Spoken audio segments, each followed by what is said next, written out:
Hello students, कैसे हो सभी लोग। आज हम इस वीडियो में हमारा मैथमेटिक्स का चैप्टर 7 जिसका नाम है वेरिएशन, इसका प्रैक्टिस सेट 7.1 करने वाले। प्रैक्टिस सेट 7.1 हम दो लेक्चर में करेंगे। पहला लेक्चर जिसमें हम क्वेश्चन नंबर 1, 2 और कौन सा करने वाले, 3 करने वाले हैं। ठीक है, 1, 2, 3 करेंगे और 4, 5, 6 हम लेक्चर नंबर 2 में करेंगे। ठीक है, तो आज का वीडियो आप पूरा जरूर देखना क्योंकि ये हमारे लिए नया टॉपिक है, आपको समझना बहुत जरूरी है। आप टेंशन मत लो, हम एक एक करके स्टेप बाय स्टेप सीखेंगे, हम एक साथ नहीं करने वाले। पहले ये वाले प्रैक्टिस सेट में हम जानने वाले हैं कि डायरेक्ट वेरिएशन क्या होता है। तो इसमें हम सिर्फ डायरेक्ट वेरिएशन मतलब कि डायरेक्टली प्रोपोर्शनल भी जिसे हम बोलते हैं, दोनों बोल सकते हो, उसका सम करने वाले हैं। अगले वाले प्रैक्टिस सेट में इनवर्स प्रोपोर्शन का भी करेंगे। तो ये प्रैक्टिस सेट में मैं आपको डायरेक्ट वेरिएशन क्या होता है या तो डायरेक्टली प्रोपोर्शनल क्या होता है और इनवर्सली प्रोपोर्शनल क्या होता है, ये दो चीज़ें मैं आपको आज सिखाने वाला हूँ। ठीक है, तो चलो बताता हूँ मैं आपको। यहाँ पर देखो ध्यान से। तो देखो पहला हम क्या करेंगे कि डायरेक्ट वेरिएशन या और डायरेक्टली प्रोपोर्शनल किसे बोलते हैं, और सेकंड इनवर्स वेरिएशन और इनवर्सली प्रोपोर्शनल किसे बोलते हैं। सबसे पहले डायरेक्ट वेरिएशन या डायरेक्टली प्रोपोर्शनल किसे बोलते हैं। देखो डायरेक्ट वेरिएशन और या डायरेक्टली प्रोपोर्शनल का मतलब क्या कि दो आपके पास दो टर्म रहेगा, आप समझ लो दो कंडीशन है। ठीक है, दोनों कंडीशन क्या होगा, एक साथ ऊपर जाएगी एक साथ नीचे आएगी, मतलब दोनों एक साथ बढ़ेगी या तो एक साथ घटेगी। फॉर एग्जाम्पल देखो मैं आपको बताता हूं। आपने समझ लो आप अपनी मम्मी के साथ गए हो मार्केट में। ठीक है, वहां पर आप क्या करोगे, एक एप्पल लोगे। ठीक है, अब समझ लो 1 किलो एप्पल, 1 किलो एप्पल आपने लिया, उसकी कीमत कितनी है, चलो हम ले लेते हैं 100 या 150, चलो 150 ले लेते हैं, 150 है 1 किलो एप्पल की कीमत। ठीक है, अब अगर आप चाहोगे 2 किलो एप्पल लेना, कितना, 2 किलो, 2 किलो अगर आप लेना चाहोगे तो क्या हो जाएगा, कीमत भी बढ़ जाएगी। 150 से कितनी हो जाएगी, ये हो जाएगी 300। अगर उससे ज्यादा आप लेना चाहोगे, दो से अगर आप 3 किलो लेना चाहोगे, 3 किलो या चलो अगर 5 किलो लेना चाहोगे तो क्या होगा, अगर हम 5 किलो लेना चाहे, बहुत ज्यादा लेना चाहे तो क्या होगा, जो आपकी कीमत है ये भी बढ़ जाएगी। ये कितनी हो जाएगी बताओ, 150 का 1 किलो है तो 5 किलो कितना, कितने को हो जाएगा, 750 का हो जाएगा। ठीक है, ये हो जाएगा 750। ओके, तो जैसे जैसे आपने अपना एप्पल जो है उसको ज़्यादा लेना चाहे हो वैसे वैसे उसकी प्राइस भी ज़्यादा होती गई है। लेकिन अब 5 किलो से अगर आप चाहो चलो कम कर लो, हम क्या करेंगे, 5 किलो से चलो हम क्या करते हैं, 3 किलो खरीदते हैं।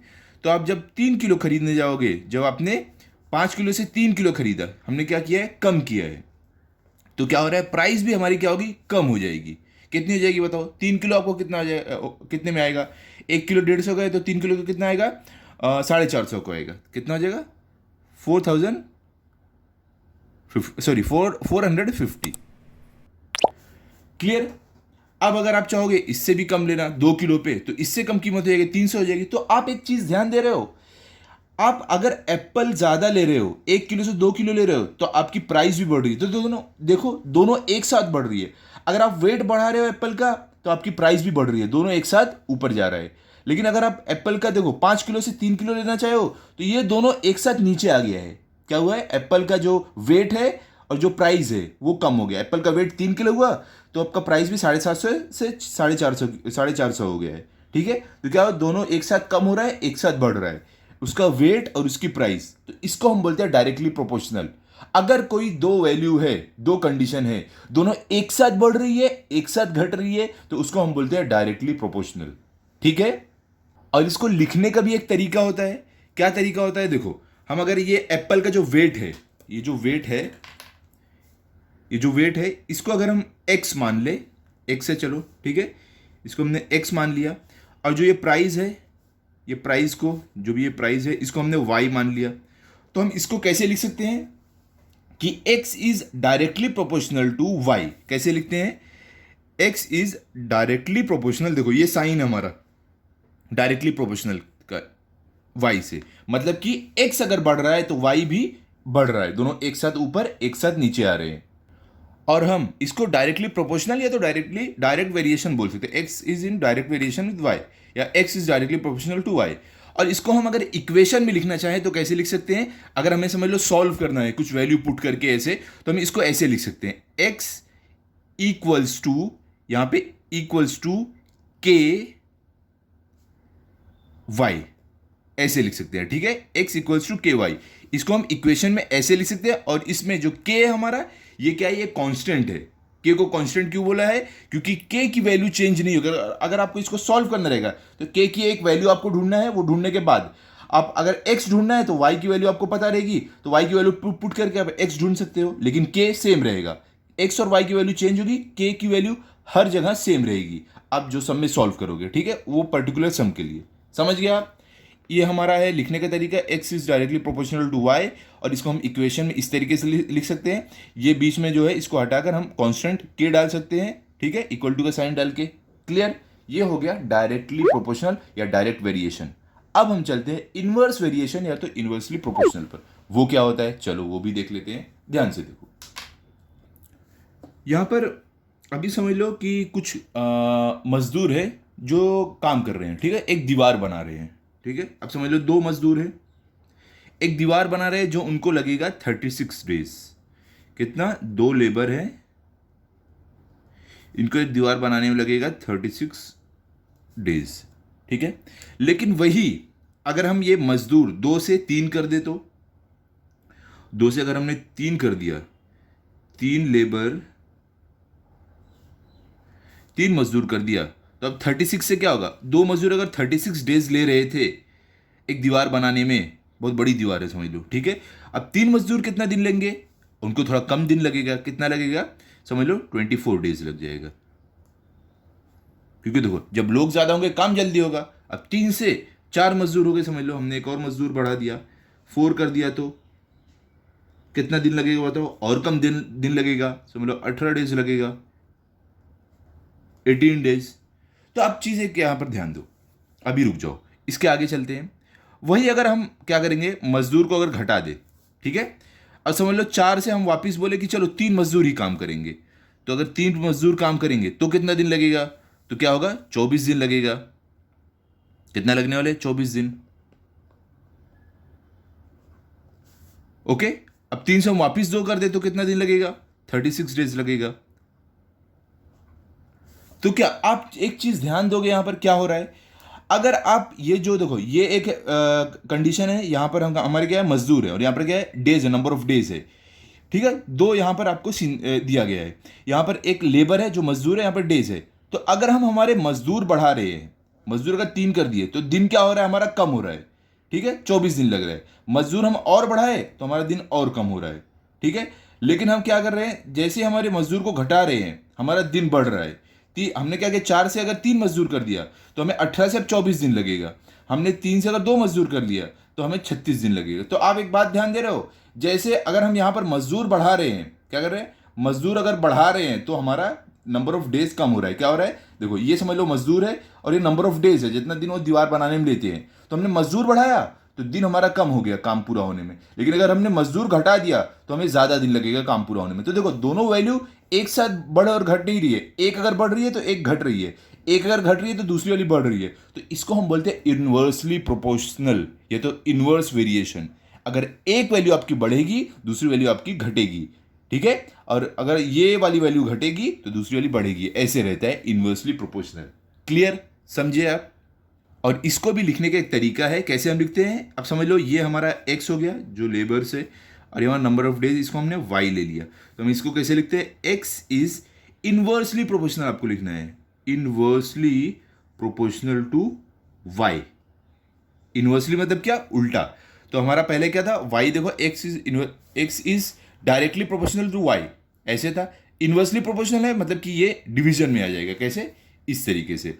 और इसको हम अपने इक्वेशन में कैसे लिख सकते हैं, हमें ये साइन हटाना पड़ेगा इनवर्सली प्रोपोर्शनल का, तो इसकी जगह हम इक्वल करेंगे और k ऊपर k आ जाएगा और नीचे y आ जाएगा। k अगर आप सॉल्व करोगे कहीं पर तो k कांस्टेंट रहेगा, ये दोनों वैल्यू चेंज होगी कोई भी सम में, ठीक है। क्लियर, इतना आप समझ गए ना, डायरेक्टली प्रोपोर्शनल क्या होता है, इनवर्सली प्रोपोर्शनल क्या होता है। बाकी ये k और y इक्वल टू क्या है, ये आप सम करते टाइम समझ जाओगे, टेंशन मतलब। चलो सम स्टार्ट करते हैं, देखते हैं क्या दिया गया हमें यहाँ पर दिया गया है, right the following statement using symbol of variation. क्या बोल रहे हैं कि हमें ये जो स्टेटमेंट है इनको हमें सिंबल ऑफ वेरिएशन, मतलब कि ऐसे जैसे हमने लिखा था ना, x is directly proportional to y, और यहाँ पर भी देखो ऐसे, तो इस तरीके से लिखना है। लेकिन यहाँ पे सिंबल ये लोग ने ऑलरेडी दिया है, हम एक्स वाई लिए थे, लेकिन यहाँ पर ये बोल रहे हैं कि सरकमफ्रेंस को सी लेना, रेडियस को आर लेना। यहाँ पे कंजम्पशन ऑफ पेट्रोल को एल लेना और डिस्टेंस ट्रैवल बाई कार को डी लेना। तो चलो हम एक्स और वाई की जगह ये जो हमें बोले वो लेंगे, ठीक है। तो हम कैसे सॉल्व करने वाले, ध्यान से देखो, यहां पर लिखते हैं आंसर। क्वेश्चन क्या हमारा, circumference C of a circle is directly proportional to its radius R. तो यहां पर क्या बोल रहे हैं, तो यहां पर हमें बोल रहे हैं कि देखो ये सर्कल है हमारा, ठीक है। सर्कमफ्रेंस हम किसे बोलते हैं, ये देखो ये हमारा सर्कल का ये पूरा सर्कमफ्रेंस है, इसको बोलते हैं। रेडियस क्या है, ये हमारा ये रेडियस है आर, जो सेंटर से आता है। यहां पर या तो ड्रॉ कर दो, या तो यहां पर कर दो, या तो यहां पर जहां पर आपका मन करे, सेंटर से जाएगा और हमारे सर्कमफ्रेंस को टच करेगा, वो होता है रेडियस। तो यहां पर बोल क्या रहे हैं कि हमारा जो सर्कमफ्रेंस है, ये जो हमारा सर्कल का सर्कमफ्रेंस है, ये डायरेक्टली प्रोपोर्शनल है इसके रेडियस के। मतलब कि अगर ये सर्कमफ्रेंस बढ़ेगा, ये सर्कमफ्रेंस है डायरेक्टली प्रोपोर्शनल है रेडियस को। मतलब कि अगर ये हमारा जो सर्कमफ्रेंस है ये अगर बढ़ेगा तो रेडियस भी बढ़ेगा, ये अगर घटेगा तो रेडियस भी घटेगा। तो सिंपल सी बात है। देखो मैं आपको एक करके दिखाता हूं साइड में। अब समझ लो ये हमारा एक सर्कल है, ये इसका सर्कमफ्रेंस है, ठीक है। तो यहां पे सेंटर में हमारा क्या है, यहां से रेडियस बनेगा, ये रेडियस है, ओके, यहां तक आता है, इसको टच होगा, ये रेडियस है, ठीक है। तो हमारा सर्कमफ्रेंस इतना बड़ा है तो रेडियस को इतना बड़ा है। वही अगर मैं सर्कल को और बड़ा कर दूं, ये देखो इतना बड़ा कर दिया, सेंटर ये, तो क्या हुआ, सर्कमफ्रेंस ये इसका बढ़ा तो रेडियस भी बढ़ गया, देखो रेडियस इससे बड़ा हो गया। वही मैं अगर इसको छोटा कर दूं सर्कल को, तो सर्कमफ्रेंस इसका घटा तो रेडियस भी घट गया, देखो लाइन छोटी बड़ी हो रही है। तो वही सॉरी यहां पर देखो सर्कल मैंने छोटा किया, सर्कमफ्रेंस छोटा किया तो उसका रेडियस भी छोटा हो गया।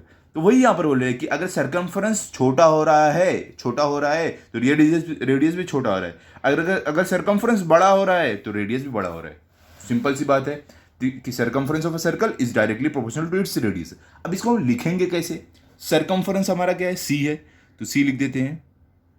क्या है, डायरेक्टली प्रोपोर्शनल है, तो डायरेक्टली प्रोपोर्शनल का हमारा साइन क्या होता है, सिंबल क्या होता है, जैसे कि मैंने आपको बताया है, उसका साइन होता है कुछ इस तरीके से,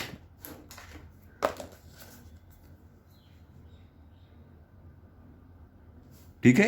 डायरेक्टली प्रोपोर्शनल टू क्या है, आर, हमारा रेडियस आर से। क्लियर, समझ गया आप। तो इस तरीके से आपको लिखना है। ये हमारा हो गया फर्स्ट वाला। अब हम चलते हैं सेकंड वाले पर। सेकंड में क्या हमें बोल रहे हैं, देखो, consumption of petrol L in car and distance travelled by that car D are in direct variation. अब क्या बोल रहे हैं हमें, देखो डायरेक्ट प्रोपोर्शनल या डायरेक्ट वेरिएशन मतलब सेम ही होता है, ठीक है। ये जो डायरेक्ट प्रोपोर्शनल है ये, और डायरेक्ट वेरिएशन इसका मतलब एक ही होता है, कंफ्यूज मत होना। तो इसका मतलब क्या है, बोले हैं कि अगर एक गाड़ी में जो पेट्रोल है वो क्या है, वो डायरेक्टली प्रोपोर्शनल है जो कार जो डिस्टेंस ट्रैवल करेगी उसके। मतलब कि जो गाड़ी के अंदर पेट्रोल यूज होता है, जो कंजम्पशन होता है, मतलब जो गाड़ी जो पेट्रोल खाती है वो डायरेक्टली प्रोपोर्शनल है वो जितना डिस्टेंस ट्रैवल करती है। तो सिंपल सी बात है, अगर आप 1 लीटर पेट्रोल अपनी गाड़ी में डालो, आपकी गाड़ी पर डिपेंड करता है कौन सी गाड़ी। चलो मैं एग्जांपल लेता हूं, 1 लीटर पेट्रोल में आपकी गाड़ी चलती है 20 किलोमीटर, ठीक है। तो 1 लीटर पेट्रोल में आपकी गाड़ी कितनी चली, 20 किलोमीटर, ठीक है। अभी वही आपने अपनी गाड़ी में क्या किया, 2 लीटर पेट्रोल डाल दिया, तो अब गाड़ी कितनी चलेगी, 20 से 40 किलोमीटर। वही आपने 3 लीटर पेट्रोल डाल दिया तो गाड़ी कितनी चलेगी, 1 लीटर में 20 किलोमीटर थी, अब 3 लीटर में कितनी चलेगी, 60 किलोमीटर, ठीक है। तो क्या हो रहा है, जितना लीटर पेट्रोल आप बढ़ा रहे हो, गाड़ी जितना पेट्रोल ज्यादा खा रही है उतना ज्यादा वो डिस्टेंस ट्रेवल कर रही है। मतलब पेट्रोल ज्यादा खाई तो ज्यादा गाड़ी चली, पेट्रोल कम खाएगी तो गाड़ी कम चलेगी। तो दोनों एक साथ ऊपर एक साथ नीचे आ रहे हैं। तो ये हो गया डायरेक्ट वेरिएशन में। तो हम इसको लिखेंगे कैसे, देखो यहां पर ध्यान से आंसर यहां पर लिखने वाले हैं। हमारा जो कंजम्पशन ऑफ पेट्रोल एल है, क्या है, एल। तो यहां पर हम लिखेंगे एल जो हमारा है इज, मतलब जो कार है उसका डिस्टेंस से डायरेक्टली प्रोपोर्शनल है। तो इन्होंने डिस्टेंस ट्रैवल बाई कार क्या लिया है, डी लिया है। तो मतलब एल जो हमारा पेट्रोल कंजम्पशन है गाड़ी का वो डायरेक्टली प्रोपोर्शनल है, सॉरी डायरेक्टली प्रोपोर्शनल है किससे, डिस्टेंस से, ठीक है, डिस्टेंस से। इस तरीके से आप लिख सकते हो, ओके। अभी हम चलते हैं, हमने फर्स्ट और सेकंड सॉल्व कर लिया है, ठीक है। क्वेश्चन नंबर वन में फर्स्ट सेकंड सॉल्व कर लिया। अब चलते हैं क्वेश्चन नंबर 2 पर, देखते हैं 2 में क्या दिया गया है, ओके। तो देखो हमें यहाँ पर सेकंड क्वेश्चन में दिया गया है, complete the following table considering that the cost of apples and their number are in direct variation. जैसे कि मैंने आपको एग्जांपल दिया था अभी फर्स्ट वाला डायरेक्ट वेरिएशन का, तो वही यहाँ पर बोल रहे हैं कि आप ये टेबल को कंप्लीट करो, ये कंसीडर करते हुए कि एप्पल जो है और उसका जो कॉस्ट है, उसका जो प्राइस है, वो डायरेक्ट वेरिएशन में है। मतलब कि एप्पल का अगर ज़्यादा एप्पल लोगे तो ज़्यादा प्राइस देना पड़ेगा, अगर कम एप्पल लोगे कम प्राइस देना पड़ेगा, तो एक साथ ऊपर नीचे। तो आपको ये कंसीडर करके ये टेबल फिल करना है। तो टेबल में क्या है, सबसे पहले देखो नंबर ऑफ एप्पल्स क्या है। पहले अगर आप एक एप्पल लिए, सिर्फ एक सेब अगर आप लिए, तो उसकी कीमत क्या है, कॉस्ट ऑफ एप्पल 8 रुपया है। ठीक है। अगर आपने 4 एप्पल लिए, क्या नंबर ऑफ एप्पल्स आपने बढ़ा दिया, तो उसकी कीमत 8 से कितने रुपये हो जाएगी, 32 रुपीज़। तो क्या हुआ, एप्पल बढ़ा, कीमत भी बढ़ गई। ठीक है। तो अब क्या है, उसके आगे देखो, यहां पर आपको दिया नहीं कितने एप्पल आपने लिया है, लेकिन 32 से क्या हो गया, आपकी कीमत 56 हो गई है। मतलब कि 4 से एप्पल भी बढ़ा हुआ है, तभी ना 32 से हमारी कीमत 56 गई है। उसके आगे अब जब 12 एप्पल लोगे तो आपको कितनी कीमत देनी है। उसके आगे अगर आपको 160 रुपया देना है तो कितने एप्पल लेना है, ये पता करना है। ये हम कैसे फाइंड आउट करेंगे, ये हमारे इक्वेशन से, जैसा कि हमने अभी देखा था। हमने इक्वेशन कैसे बनाया था, यहाँ पर देखो क्या है, x is directly proportional to y। तो यहाँ पर देखो x हमारा एप्पल है, y हमारा प्राइस है। तो हम इसको क्या है कि इक्वेशन में कन्वर्ट करेंगे, तो x इक्वल्स टू के वाई होता है, क्योंकि हमारा कांस्टेंट है। हम क्या करेंगे, k फाइंड आउट करेंगे, उसके बाद कि जहां पर हमें x दिया है, मतलब कि ये जहां पर दिया है वो पुट करेंगे, y फाइंड आउट करेंगे, और जहां पे हमें y दिया हुआ है, x नहीं दिया, तो x पुट करके, सॉरी y पुट करके x फाइंड आउट करेंगे। इस तरीके से हमें करना है, ये वाला इतना सिंपल है। स्टार्ट करते हैं, चलो चलते हैं नोटबुक की तरफ। तो यहां पर देखो सबसे पहले हम क्या लिखने वाले हैं कि x, हमारा जो x है, देखो क्या है, x हमारा क्या है, x हमारा है number of apples is directly proportional to y, हमारा वो क्या है, प्राइस है उसकी। तो हम यहां पर लिखते हैं कि हमारा जो x है is directly proportional to y। ठीक है। ये हमें कहां से मिला है, ये हम लिख देंगे, हमें दिया हुआ है हमारे सम में, हमारे क्वेश्चन में। देखो क्वेश्चन में दिया है कि नहीं, यहां पर कि cost of apple and their number are in direct variation. मतलब कि हमारा जो एप्पल है और जो ये नंबर है वो डायरेक्ट वेरिएशन में है, तो इसके लिए हमें पता है वो डायरेक्ट वेरिएशन में, हमने लिख दिया डायरेक्ट। ठीक है। अब हम इसको क्या करेंगे, इक्वेशन में लिखने वाले। इक्वेशन में हम कैसे लिखेंगे, ध्यान से देखो, हम इसको लिखेंगे कि x, जो हमारा x है, हम ये जो हमारा साइन है डायरेक्टली प्रोपोर्शनल का, इसका हटाएंगे तो यहाँ पर इक्वल टू आ जाएगा, यहाँ पे k y आ जाएगा। ठीक है। अब हम यहाँ पर क्या बता सकते हैं कि हमारा जो ये k है, ये k इज अ कांस्टेंट। लेकिन देखो यहां पर अगर हमें सॉल्व करना है, हमें ये जो इक्वेशन इसको पूरा बनाना पड़ेगा। ये इक्वेशन इसको कंप्लीट करने के लिए हमें k की भी वैल्यू जानना है। उसके बाद k की वैल्यू जानने के बाद हम उसी इक्वेशन से अपना ये पूरा सम सॉल्व करेंगे। ठीक है। तो अब देखो हम क्या करने वाले हैं, आप बोलोगे कि देखो x की वैल्यू यहाँ पर आपको पता है, आप चलो x की वैल्यू पुट करके y फाइंड आउट कर सकते हो, y की वैल्यू जहाँ पता है y पुट करके x फाइंड आउट कर सकते हो, लेकिन k क्या रहेगा, तो उसके लिए हम जाएंगे अपने क्वेश्चन पर। तो क्वेश्चन में देखो, अगर आप देखोगे जहां पर आपको x और y दोनों की वैल्यू दी गई है, उससे हम अपना k की वैल्यू फाइंड आउट करेंगे। ठीक है। किसकी, k की, कांस्टेंट की। तो x और y दोनों की वैल्यू कहां पर दी गई है, देखो यहां पर दोनों में से आप कोई भी लेकर k की वैल्यू फाइंड आउट कर लो। हम क्या करेंगे, ये वाली लेंगे, x 1 दिया है, y 8 दिया है हमें, तो हम क्या करने वाले यहां पर लिखेंगे कि when, जब हमारा x 1 रहेगा और y हमारा जब क्या रहेगा, 8 रहेगा। देखो आपको क्वेश्चन में दिया है कि जब x आपका 1 है तो y 8 है। ठीक है। तो जब ऐसा है तो हम क्या लिख सकते हैं, देयरफॉर वैल्यू पुट कर दो। x क्या है आपका, x 1 है, तो यहां पे 1 डालते हैं, 1 इक्वल टू k तो एज इट इज रहेगा, मल्टीप्लाई y आपने क्या लिया, 8 लिया, तो y की जगह 8 डाल दिए हम। अब हमें k जानना है, तो हम कैसे लिख सकते हैं इसको, देयरफॉर k इक्वल्स टू, जब देखो k को हमने क्या किया है, ये देखो इंटरचेंज खाली कर दिया है, k समझ लो यहीं पर है, खाली हमने इसको ऐसे इधर उधर कर दिया है। तो k अगर हमारा यहां पर रहेगा, यहीं पर रहेगा, और 8 इधर जाएगा, तो क्या हो जाएगा, 1/8। इसका मतलब ये हुआ, जो ये हमारा k है इसकी जगह हमें मिला 1/8। अब हम ये इक्वेशन कंप्लीट कर देते हैं कि हमारा इक्वेशन जो है वो क्या बन जाएगा। यहाँ पर देखो, देयरफॉर x की जगह x रहेगा इक्वल टू k की जगह आपका क्या आ गया, ये k की जगह 1/8, और y जो आपका एज इट इज रहेगा, y ऐसे रहेगा। तो ये जो हमारा है ये हमारा इक्वेशन हो गया, x इक्वल टू 1/8y। हर सम में हम इसी को यूज करके, हर सम में नहीं, ये जो क्वेश्चन नंबर 2 है इसे हम यूज करके x और y की वैल्यू फाइंड आउट करेंगे। तो इसका मतलब ये x equals to 1/8y is the equation of variation, आप ऐसा बोल सकते हो, ऑफ वेरिएशन। ठीक है, ये हमारा हो गया, हमने इक्वेशन ढूंढ लिया। इस तरीके से आपको कोई भी सम दिया रहेगा तो उसमें पहले आपको इक्वेशन अपना ढूंढना है। इक्वेशन मतलब क्या, आपको के फाइंड आउट करना है। के कैसे फाइंड आउट करेंगे, यहाँ पे एक्स और वाई की दोनों वैल्यू मालूम है, तो एक्स और वाई की पुट करके आप के फाइंड आउट कर देना। उसके बाद ये एक्स इक्वल टू के वाई जो रहेगा उसके लिए के की वैल्यू डाल दो। अब इससे हम फाइंड आउट करेंगे बाकी की वैल्यूज। देखो अभी हमें क्या है, सबसे पहले अगर आप देखोगे यहां पर जो वैल्यू नहीं दी गई है वहां पर क्या है, हमें y दिया है 56 और हमें x नहीं दिया, फाइंड आउट करना है। तो हम यहां पर डालते हैं, हमें क्या करना है, यहां पर फर्स्ट जो हम सॉल्व करने वाले हैं इसमें हमें क्या दिया है, y दिया हुआ है। y क्या दिया है, 56 दिया है। तो चलो लिखते हैं, y हमें 56 दिया है, हमें x नहीं दिया है। क्या, x हम यहां पर लिख देते। चलो हमें x नहीं दिया है।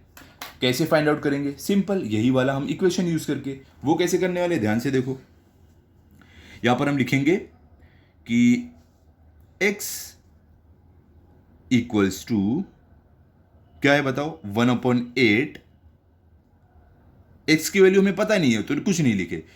x इक्वल्स टू 1/8y, तो y की जगह हमें क्या दिया है, 56 दिया है ये, तो 56 डाल देंगे, मल्टीप्लाई बाय 56।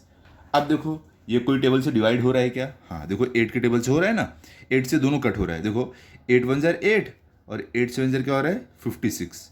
तो क्या आपको मिलेगा बताओ, x इक्वल्स टू क्या मिल गया। अब देखो नीचे 1 है तो 1 नीचे आया तो उसको मत कंसिडर करो, ठीक है। 1 मल्टीप्लाई बाय 7 क्या होगा, 7 ही आपको मिलेगा। तो इसका मतलब ये हुआ कि जब आपका y 56 है तो आपको x क्या मिलेगा, 7 मिलने वाला है। Okay clear. तो चलो हम यहाँ पर लिख देते हैं कि हमने जब सॉल्व किया, जब ये हमारा x, ये y 56 था, x हमें मिला 7। अब क्या है, दूसरे में x दिया है 12, y हमें फाइंड आउट करना है। तो ठीक है चलो ये भी कर लेते हैं। सेकंड में क्या है बताओ, यहां पर सेकंड में हमें x दिया है 12 और y जो है ये हमें फाइंड करना है, y क्या आएगा। तो हमारा इक्वेशन क्या है बताओ, हमारा इक्वेशन है x इक्वल टू 1/8y। तो चलो लिखते हैं, देयरफॉर क्या हमें यहाँ पर देखो x पता है तो हम क्या करेंगे, जो हमारा ये इक्वेशन हमने बनाया x की जगह हम डाल देंगे 12 equals to 1/8 as it is, सबके लिए 1/8 सेम है। y, तो y यहाँ पे हमें दिया नहीं है तो y फाइंड आउट करना है, तो हम यहाँ पर लिख देंगे मल्टीप्लाई बाय y। ठीक है, तो हमें क्या करना है, y तो फाइंड आउट करना है, तो हम y को यहीं पर रखेंगे, y को इधर ही रखेंगे। अब यहाँ पे लिख देंगे देयरफॉर 12, अब ये 8 जो है 1/8 ये साइड आ जाएगा, तो 1/8 जब इधर आएगा तो 8, ये जो क्या है इधर क्या है, 8 डिवीजन में है, इधर जाकर मल्टीप्लीकेशन में हो जाएगा, तो 12 मल्टीप्लाई बाय 8 हो जाएगा। 1 क्या था, मल्टीप्लीकेशन में था, इधर आकर डिवीजन में हो जाएगा, नीचे आ जाएगा। तो नीचे अगर 1 है तो कंसिडर नहीं करने का, ठीक है। तो इक्वल टू ये 12, ये 8 इधर जाके मल्टीप्लाई हो गया, यहाँ पे डिवीजन में था और ये नीचे आ गया, तो नीचे 1 है तो कुछ फर्क नहीं पड़ता है, इक्वल टू y। अब हम क्या लिखेंगे यहाँ पर, देयरफॉर, अब 12 के टेबल पढ़ना है आपको, 12 8 जार आपका क्या होता है, 96 होता है। तो इसका मतलब ये हुआ हमें यहाँ पर मिला 96 y मिला है। देखो मैंने y को इधर ही रखा है ताकि आपको कंफ्यूज ना हो, तो आप y को इधर कर दो, 96 को इधर कर दो, फर्क नहीं पड़ता है। Therefore y equals to 96। ठीक है, समझ गए आप, y आपको क्या मिला, 96 मिला। मतलब कि अगर x हमारा 12 है मतलब कि अगर हम 12 सेब लेंगे तो हमें कितने कितने में मिलेगा, वो 96 में मिलेगा, समझे? 96 में मिलने वाला है। अब क्या है, अगर आप 160 रुपए का सेब खरीदे तो कितना सेब मिलेगा, कितना एप्पल मिलेगा, वो जानना है। तो 160 क्या हमारा वाई है, तो वाई हमें दिया है, एक्स ढूंढना है। तो चलो ये भी कर लेते हैं। थर्ड वाला हमें क्या है, थर्ड वाले में हमें एक्स जो है वो नहीं दिया है, एक्स हमें ढूंढना है। और जो हमारा वाई है, वाई हमें दिया है, कितना दिया था, 160। ठीक है, हमें एप्पल की कीमत दी है, लेकिन कितने एप्पल उतने में आएंगे वो नहीं पता है। तो इसको भी हम सॉल्व करते हैं। चलो, तो हमारा इक्वेशन क्या था जो अभी हमने बनाया था, x इक्वल टू 1/8y। तो चलो हम पहले इक्वेशन लिख ही लेते हैं, x इक्वल टू 1/8y। अभी हम क्या करेंगे, वैल्यूज पुट करेंगे हमारे इक्वेशन में। तो देखो यहाँ पर देयरफॉर x की वैल्यू में नहीं पता, तो x as it is equal to 1/8। y हमें दिया है तो y की वैल्यू पुट कर देते हैं, मल्टीप्लाई बाय 160। अब देखो ये यहाँ पर डिवाइड होगा, देखो 8 से डिवाइड हो रहा है दोनों, 8 1 ज़र 8, 8 2 ज़र 16, 8 0 ज़र 0। तो हमें क्या मिल रहा है, नीचे 1 ऊपर 20 मिल रहा है। तो अब हम इसको आगे सॉल्व करते हैं। देयरफॉर x इक्वल्स टू, अब जो नीचे 1 है तो 1 नीचे आया तो कंसीडर करने की जरूरत नहीं है, तो 1 मल्टीप्लाई बाय 20 का होगा 20 ही रहेगा। इसका मतलब 160 रुपीज़ में हमें 20 एप्पल मिलेंगे। ठीक है, तो हम यहाँ पर लिख सकते हैं कि अगर हम 160 अगर रुपीज़ का एप्पल लेने जाए तो हमें कितने मिल रहे हैं, एप्पल 20 मिल रहे हैं। तो हम यहाँ पर लिख सकते हैं कि आपको 20 एप्पल मिलने वाले हैं। क्लियर, इतना सिंपल था ये वाला। अब हम चलते हैं क्वेश्चन नंबर 3 पर, जो हमारा आज के लेक्चर का लास्ट वाला है। क्या है, देखो यहाँ पर, if m is directly proportional to n and when m equals to 154 n equals to 7, find the value of m when n equals to 14। यहां पर क्या बोल रहे हैं कि m हमारा डायरेक्टली प्रोपोर्शनल है n को, जब m हमारा 154 है, n और 7 है। तो आपको क्या बोल रहे हैं कि इसी इक्वेशन का यूज करके आपको फाइंड आउट करना है m, जब n हमारा 14 दिया है। तो देखो यहां पर अगर आपको जानना है m कितना है, n की वैल्यू सिर्फ दी है, m जानना है, n की वैल्यू दी है, तो इसके लिए हमें क्या करना पड़ेगा, पहले अपना इक्वेशन बनाना पड़ेगा। इक्वेशन बनाने के लिए क्या रहता है, हमें k फाइंड आउट करना है। ठीक है, तो चलो हम स्टार्ट करते हैं। सबसे पहले तो यहाँ पर सॉल्यूशन लिखेंगे, हम यहाँ पर लिखेंगे m is directly proportional to n, ये हमने लिख दिया। अब ये हमने कैसे लिखा है बताओ, ये हमारे क्वेश्चन में हमें गिवन है, यहाँ पर देखो दिया है, तो हम यहाँ पर लिख देंगे ये हमें गिवन है, मतलब कि क्वेश्चन में हमें दिया हुआ है। ठीक है, तो अब हम क्या करने वाले हैं, ये जो डायरेक्टली प्रोपोर्शनल है इसका साइन हटाएंगे, तो हम यहाँ पर लिखेंगे m इक्वल्स टू के एन। ये k आपका क्या है, ये k आपका कांस्टेंट है। यहाँ पर आप लिख दो k इज अ कांस्टेंट। अभी हमें क्या करना है, हमें अगर ये फाइंड आउट करना है तो इसके लिए इसका हमें इक्वेशन बनाना पड़ेगा। अब अगर हमें इसका इक्वेशन बनाना है तो k की वैल्यू जानना है, तो k की वैल्यू कैसे जानेंगे, m और n दोनों पता होना चाहिए। तो देखो हमें कंडीशन दी है कि ये m डायरेक्टली प्रोपोर्शनल n को है जब m 154 है और n 7 है। तो हम क्या करेंगे, यहाँ पर लिखेंगे व्हेन, इसकी k की वैल्यू फाइंड कर रहे हैं, व्हेन m इक्वल्स टू 154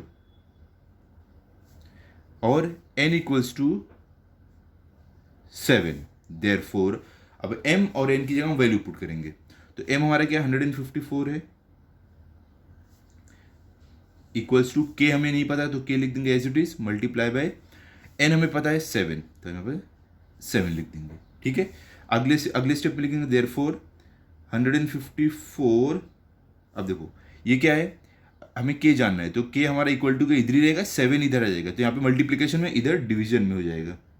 ठीक है, और जो हमारा k है ये एज इट इज यहाँ पर रहेगा। तो अब क्या करना है, हमें इसको सॉल्व करना है। तो देखो 7 के टेबल में दोनों जा रहा है, 7 1 ज़र 7, यहाँ पर देखो 7 2 ज़र 14, 15 में से 14 गया बचा 1, और ये 4 लेके 14 वापस 7 2 ज़र 14।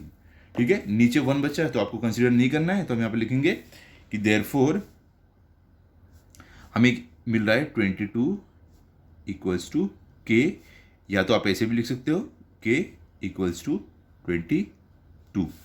ठीक है, ये हो गया। अब हम क्या करेंगे, जो हम यहाँ पर लिखे थे, हमारा जो ये इक्वेशन हमने बनाया था, इसकी जगह पे k पुट कर देंगे। तो क्या है देखो m, therefore m equals to K हमें क्या मिला 22, तो के की जगह ये के की जगह 22 डाल देते हैं और एन हमारा एज इट इज रहेगा यहाँ पे मल्टीप्लाई बाय एन। ठीक है, तो ये हमारा क्या हो गया, आप बोल सकते हो ये हमारा इक्वेशन हो गया, इज इक्वेशन ऑफ वेरिएशन। हमने क्या किया, इक्वेशन निकाल लिए, बना लिया है। इक्वेशन कैसे बनाया है, हमें एम और एन दोनों पता था, उसके हेल्प से के हमने फाइंड आउट कर लिया है। ठीक है, अब हम क्या कर सकते हैं, अब हम फाइंड आउट कर सकते हैं हमारा क्वेश्चन में जो बोला गया था वो क्या था कि एन जब 14 दिया है, एम हमें पता करना है, ये हम करने वाले हैं। ठीक है, तो यहां पर देखो, नाउ व्हेन एम नहीं, हमें एन दिया है, व्हेन एन इक्वल्स टू, क्या एन दिया है बताओ, 14 दिया है, व्हेन एन इक्वल्स टू 14, तो एम हमारा क्या होगा ये हमें पता लगाना है, एम हमारा क्या होगा। तो कैसे करेंगे, चलो करते हैं, बहुत सिंपल है। देयरफॉर हम ये इक्वेशन का यूज़ करेंगे। तो क्या है हमारा इक्वेशन, हमें देखो एम नहीं दिया तो एम एज इट इज आएगा, equals to 22 multiply by N, हमें क्या एन जो है दिया है, क्या है 14 है, multiply by 14। Therefore M equals to, इनको मल्टीप्लाई करो, आपको मालूम पड़ेगा 14 टू ज़र कितना था 28, 28 का 8 यहाँ पर और 2 कैरी ओवर, फिर 14 टू ज़र क्या होगा 28 प्लस 2 कितना जाएगा 30, तो हमारा आ गया 30। तो इसका मतलब ये हुआ कि हमारा एम हमें मिल रहा है 308। मतलब कि जब आपका एन 14 है तो इस इक्वेशन का यूज़ करके हमें एम आपका क्या, हमें क्या मिला है 308। इतना सिंपल है ये, इस तरीके से आपको करना है। तो यहाँ पर हमारा थर्ड क्वेश्चन भी एंड होता है। इसके साथ हम लेक्चर 1 आज एंड करते हैं। बाकी का क्वेश्चन नंबर 4, 5, 6 हम लेक्चर 2 में करेंगे। तो आई होप आपको अच्छे से समझा होगा, अच्छे से प्रैक्टिस कर लो। मिलते हैं अगले लेक्चर में। अगर आपको ये वीडियो अच्छा लगा तो आप वीडियो को लाइक करो, अपने सभी दोस्तों के साथ शेयर करो। Thank you.